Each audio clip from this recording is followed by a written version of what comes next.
Munier, Marie et Léo, cachés au pied d'une paroi de la rive droite, vinrent rejoindre notre groupe.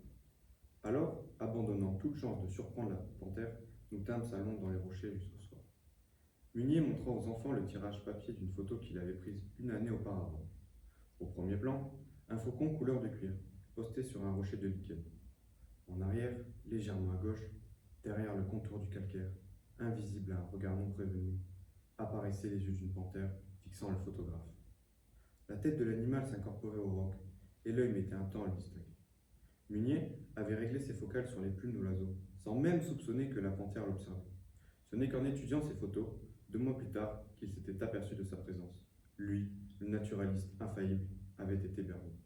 Quand il m'avait montré la photo, je n'avais rien distingué d'autre que l'oiseau, et il avait fallu que mon ami me pointât du doigt la panthère pour que je perçoive l'existence de ce que mon regard n'avait jamais détecté de lui-même. Car il ne cherchait pas à saisir autre chose qu'une présence immédiate.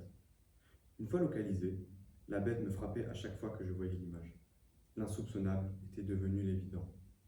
Cette photo recelait ses enseignements. Dans la nature, nous sommes regardés. D'autre part, nos yeux vont toujours vers le plus simple, confirmant ce que nous savons déjà. L'enfant, moins conditionné que l'adulte, saisit les mystères des arrière-plans et des présences repliées. Nos petits amis tibétains ne se firent pas abuser. Leurs doigts se pointèrent immédiatement sur elle. Ça, hurlaient-ils. Non que leur vie montagnarde leur eût affûté le regard, mais leur œil d'enfant ne se laissait pas conduire vers la certitude du donné. Ils exploraient la périphérie du réel. Définition du regard artistique, voir les fauves cachés derrière le paravent banal.